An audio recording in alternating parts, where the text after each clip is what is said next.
Tikulandireni pano patiyankhule na Ambuye.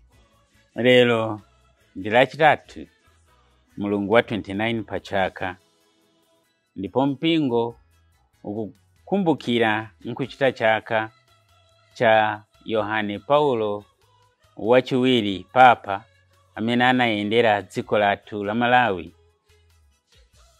Ndipo ndi tsiku limene mpingo kuno ku Malawi lalikhazikitsa ngati tsiku la Akhristu eni yake.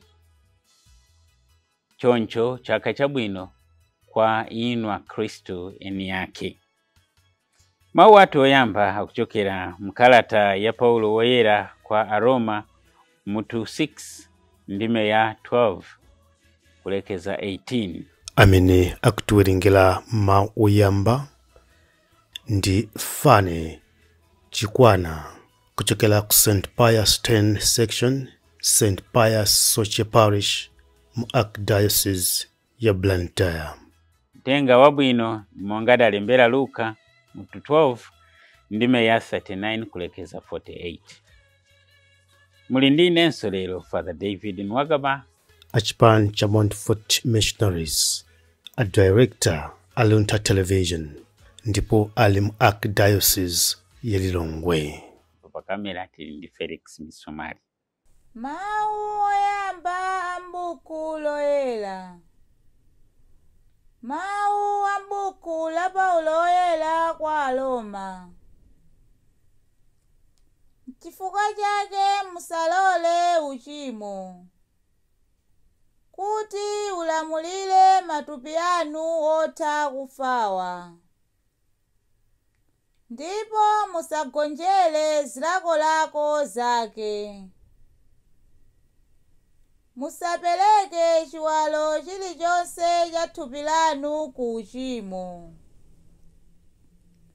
kuti chigwire ntchito zotsutsana ndi chilungamo. Inu muzipereke kwa Mulungu, monga anthu amene anali akufa, koma tsopano ali amoyo. Ndipo mupereke ziwalo zanu zonse kwa Mulungu, kuti zigwire ntchito za chilungamo. Tsono uchimo sudzakhalanso ndi mphamvu pa inu, pakuti chimene chimalamulira moyo wanu si malamulo ayi, koma kukoma mtima kwa Mulungu. Bwanji tsono, kodi tizichimwabe? Popeza kuti chimene chimalamulira moyo wathu si malamulo, koma kukoma mtima kwa Mulungu? Iyayi, mpang'ono pomwe. Mukudziwa paja kuti mukamazipereka kuti mukhale akapolo a munthu kumamumvera, ndiye kuti ndinu akapolo a munthu omumverayo. Tsono ngati ndinu akapolo a uchimo, muzafa. Koma ngati ndinu akapolo a Mulungu, mudzakhala olungama pamaso pake. Tiyamike Mulungu. Inu kale munali akapolo a uchimo, koma tsopano mukumvera ndi mtima wonse zoona za chiphunzitso chimene mudalandira. Mudamasulidwa ku uchimo, ndipo tsopano mwasanduka atumiki a Mulungu ochita za chilungamo. Mawu a Ambuye. Tithokoze Mulungu. Ambuye akhale nanu. Mawu amtenga woyera monga dalembera Luka. Luka mutu 12 ndime ya 39 kulekeza 48. Pa nthawi yomweyo Yesu adati, kumbukirani kuti mwini nyumba akadazuwiratu nthawi yoti mbala ifika, sibwenza talola kuti ichole nyumba yake. Choncho inunso khalani okonzeka, pakuti Mwana wa Munthu azabwera pa nthawi imeneyi simukuyembekeza. Pamenepo Petro adati, Ambuye, kodi fanizoli mukupera ife toka kapena muza onse? Yesu adati, tsono kapitawo wokhulupirika ndi wanzeru ndani, amene mbuye wake azamuyike kuti azanganira onse m'nyumba mwake, nkumagawira chakudya chawo pa nthawi yake. Ngodala wantchito ameneyo ngati mbuye wake pofika azampeza akuchitadi zimenezi. Ndithu ndikunenetsa kuti azamuyika woyang'anira chuma chake chonse. Koma ngati ndi wantchito woyipa, mu mtima mwake aziziti, mbuye wanga wachedwa kubwera, ndiye azayamba kumenya antchito anzake amuna ndi akazi, ndipo nkumadya nkumamwa ndi kuledzera. Tsono mbuye wake azangoti mbwe mwadzidzidzi pa tsiku limene iye samamuyembekeza. Choncho azamulanga kupya, ndipo azamutaya kumalo a anthu osakhulupirika.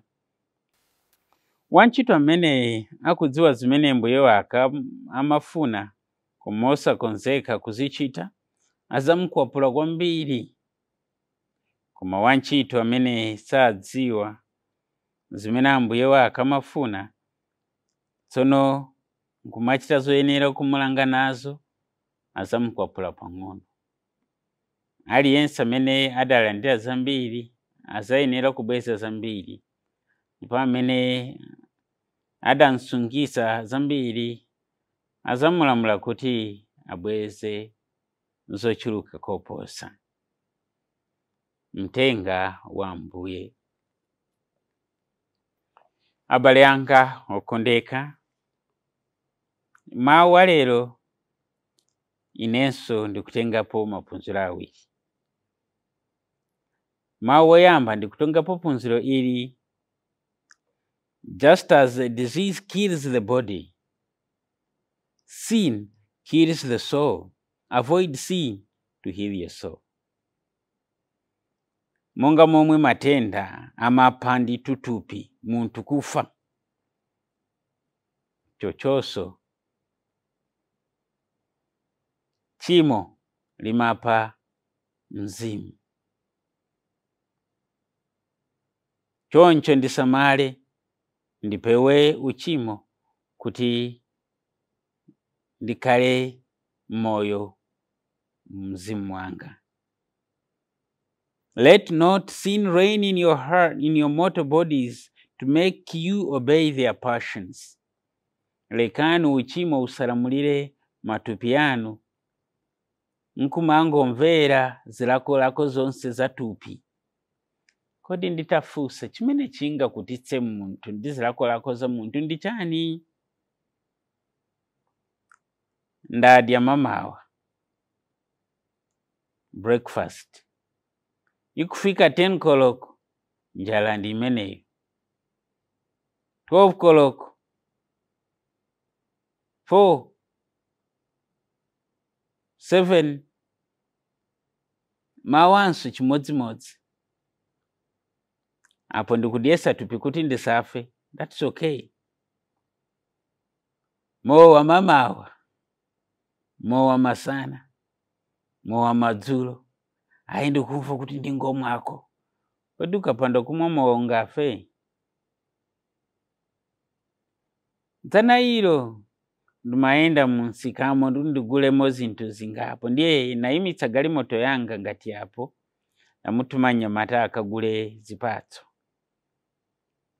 Nabwera nzibambo wina pa galimoto uyamba ulankhula atalankhula mnyamata uja naye kumuchinga kuti iwe sindikulankhula nawe ndikuyankhula nda bwana Galimoto. Namukadzika chete analata pyonta ako nditu komvetseseka nditu. Ndiye ndamuyang'ana ndamwetulirako akuti tamuonana kumwetulira bwinotu. Abwana mwetulira bwino, say handsome, and they say he continued and like that. Mukuyankula mofatsatu. Chikalanto yankula choncho. Aikoma tandipa sankoni kandrama pangono. That mwaledzera pano ndi 9 koloko. Mwatera toto bwana. Magwira ntchito tuko. Ine ndimangochokako ndangodusa paja ndakumanako ndinzanga wangu ndipatsa ndamwa apa koma ndupiro ganyu koma ntchito ndimagwira ine sindisewerayi. I said, okay. Just as disease kills the body, sin kills the soul. Avoid sin to heal your soul. And of course amadandaula ndikamapereka zisanzo kwambiri zamowa mwina mati nchifukwa choti sindimwa mmowa nchifukwa chake ndi madani tusindida muntu mmowa.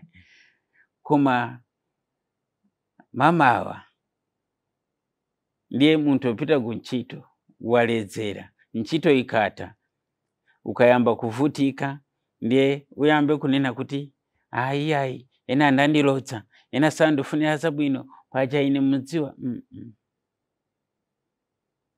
Monga momwe ntenda imapera tupi, uchimo umapa mzimu, ndipo umabweresa chisokonezo. Olumbanja ntendere sunga kalepo hii.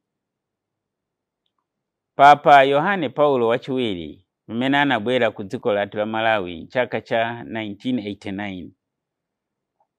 Dodziwa kuti achina Paul Banda, ndena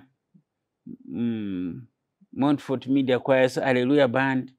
Ndiye na oimba mene ino amene muna alipo. Ana sangalala oloka muzu banda nditu unakuti mene hata amala ndira papa ku airport. Sana dziwe kodi ndigwire kumutu, ndigwire kumapazi. So mene kamuzu ama anali muntu wopasidwa ule mkwambiri. Kuma ataona apapa. Ata tsika mndege nkupyopyo na ntaka. Ata bwera kumpasa moni. Kamuzwa nango sana dziwe kodi ndigwire kumimba, ndigwire kumutu, ndigwire kuti. He saw a sense of holiness. Ndipo ntendere unabwera mtima. Mutu umene apapa anapereka atabwera ku Malawi nali woti tembenukani ndipo mukale ndi moyo. Convert, be converted and live. Converted from what? From sinfulness. Anayetsetsa kukala moyo wopatsa chisanzo anthu ambiri. Kukala papa simasewera. Mabwera ndi mitanda yayikulu amati mikwingwiri maso mene achewa manenera. Zopya. Everything that comes, the burden is up. But he managed to keep up. Kumbukirani, akumaliza nchito yake, ndipo mukalamba wake, anakumana nao mavuto oso, ntenda ya Parkinson ndeva manjenje mera koma, anapirira nkupitirira. Pamaliro aka antu amati, uyu yekayo, akale wera pose chedwa yapa. Musanduse woyera pompano. Let him be a saint soon. Ndipo zinatenga nthawi pang'ono. Apapa Yohane Paulo wachiwiri kupangidwa woyera. Just as disease kills the body, sin kills the soul. Avoid sin to heal your soul. Pali nyimbo mu buku latu la nyimbo ndi mapemphero. Nyimbo namba 65. Ndimaikonda nyimbo zolapira. Mati chakwaipa tidane nacho, tisaleke kuchitawa. Ndikuchimwa ndikufa pano tonse tisankhule kufa. Mulungu adalenga anthu ali yekha mwini wawo. Anthu ati tilibe mfumu amakana malamulo. Onsewa mazunza nkuvutitsa Ambuye Mulungu wawo chifukwa cha uchimo nkusazindikira zimene ankachita. Ndipo Mulungu anasiya napasa mafumu amene amafunawo poti anakana Mulungu mwini tiwa kufuna mafumu koma nachenjeza izi zikupasani mavuto. Ndi yayi ngati abwere ife tufuna mfumu ngati maiko ena. Phunziro lachiwiri ndikulitengapo ndili: don't be distracted by worldly things. You may be taken unawares. Ndisatengeke ndi zinthu zapadziko lino lapansi nkoza kugwidwa mosayembekezera. If a householder had known the hour the thief would come, he would keep awake. Kala kuti munthu amadziwa nthawi yoti mbala ibwera pakati pa usiku kanakala maso. Ndikamaenda tsiku ndi tsiku ndisaluze focus. Nthawi zambiri zimene zimatipanga lose focus mwina ndi chuma chabwera chambiri. Apa ndikuona kuti chilichonse chimene ndifuna ndili nacho nanga nthawi zina ndi umphawi umene nakuti moyo ulibe tanthauzo ndiye kuti olo Mulungu ngati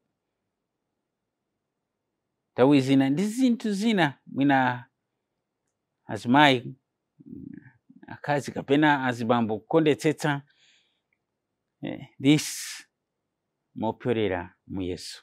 Don't be distracted by worldly things. You may be taken unawares. Nthawi ija timagawana mawu pomwepa ndinapereka chitsanzo cha nyimbo imene ndimayikonda imandipasa chiphunzitso yatoko katimba chikolopa. Wagwiranji anapi pamene Yesu akubwera zizakhala zowawa. Nthawi yonseyo amapanga zolondola kugwira basi nthawi imene wagwira chikolopa pamene mabwana akubwera akuti basi chikolopa ndi chimene utenge basi. Moyo supanganika. Tili ndi mwambi mulinyankhule timati patutenjere nkhululu itento. Amakhala kulosa kuti wankulu ndamene amwalire lero. Pezeka kuti wachichepere wapita. Tsiku lililonse ndikhale wokonzeka pa zimene ndikuchita, pamene ndikulankhula ndimene ndikukhalira ndi anthu. Munali ndine Father David Nwagaba. Ambuye akudaliseni ndipati dalise tonse. Dzina la Atate ndi la Mwana ndi la Mzimu Woyera. Amen.